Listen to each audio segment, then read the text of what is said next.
Last week, we took a look at the vanilla expansion weapons pack for 7 Days to Die, and as promised, we're moving on to the second of the 4 packs I want to cover by Izayo. Today, we're going to be covering the 556 weapons pack. If you enjoyed today's video, be sure to drop a like, but with that out of the way, let's get into the mod. The 556 weapons pack contains 10 brand new guns to add to your 7 Days to Die game, along with 3 new ammo types. The 556, the HP 556, and the AP 556. Regular 556 takes 1 bullet tip, 2 gunpowder, and 1 bullet casing, and 1 iron, which is relatively cheap for the damage these weapons give. The AP variant does 10% more damage compared to the regular ammo, but ignores 90% of armor, which is considerably stronger than the base game AP. High power does 20% more damage than the basic ammo, but it only costs 1 extra gunpowder to craft. But you didn't come here to listen to me ramble about bullets, you wanted guns, so here we go. Let's first cover the machine guns. All these weapons are automatic and are governed by fortitude and the machine gunner perk. Oh, and just like the other weapon packs, most of these have discount names, but you'll get the idea.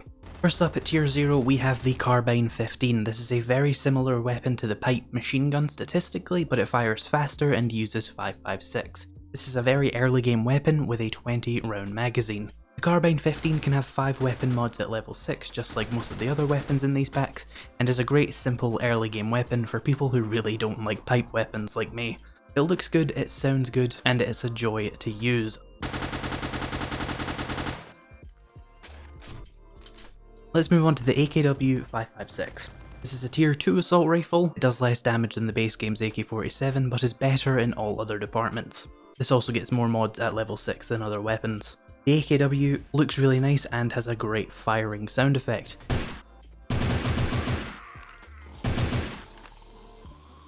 The next one we have is my personal favourite weapon from this pack, the Carbine M4C.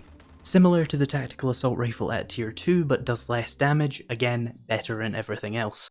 This also gets 5 mods at tier 6. In my opinion, this gun is everything the tactical assault rifle should be. Clean design, solid sound effects, and just an overall satisfying weapon to use.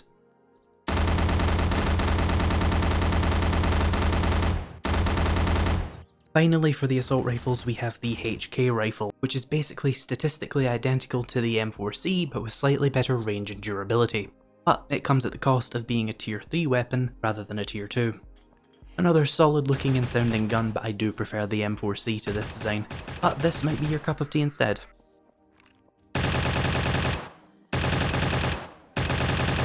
Also in the machine guns category, we have the Ameli Machine Gun. This weapon can't have any sights, but fully upgraded it can have 300 shots in its magazine. It has less damage per shot than the M60, but it does fire much faster, with better range, and it's much easier to control when you have all the perks and mods equipped. This gun is naturally a tier 3 and is a scary weapon if you can keep it fed. Looks good, sounds good, it's a buzzsaw, it's the ultimate weapon for Horde Night in my opinion.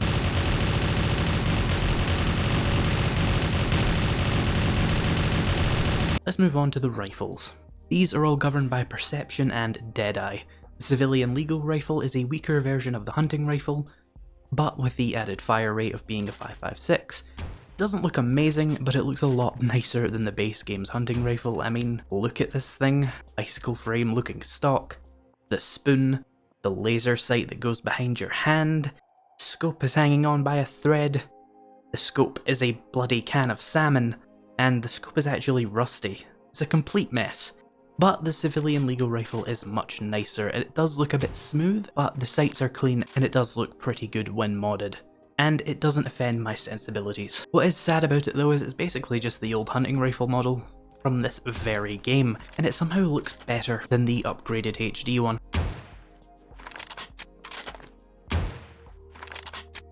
We also have the M16 DMR. This rifle is a straight up upgrade of the sniper rifle in all departments, excluding base damage. A level 6 can have 5 mods and it looks and sounds pretty good.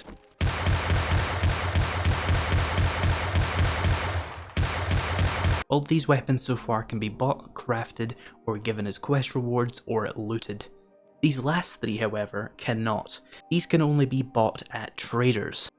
First we have the MG249. This has similar stats to the Ameli Machine Gun but with less ammo capacity, although it is easier to control and is a bit more moddable.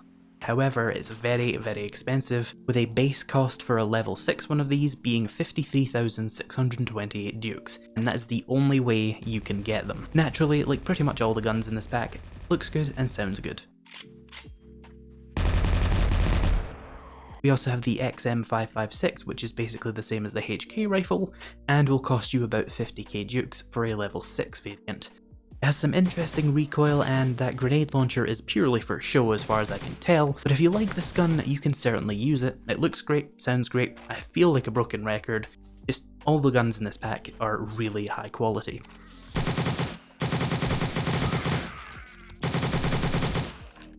The final weapon is another favourite of mine. It is the SR556, which is basically the same as the M16 DMR, but it can't be suppressed and of course can only be bought from traders. This will cost you 52,582 dukes for a level 6 without any discounts. I just really like how this weapon looks, to be honest. It's not that notable. Most of these purchase only weapons are pure luxury because they are kind of just alternatives to already available weapons, but it does feel nice to have them.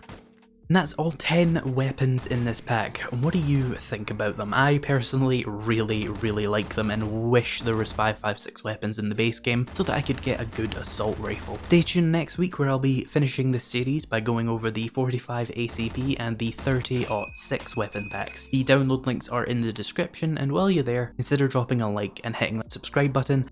And if you're feeling generous, you can visit my Patreon. Speaking of which, thank you to my channel members and patrons for making this video possible. And thank you so much for watching, and I'll see you in the next video.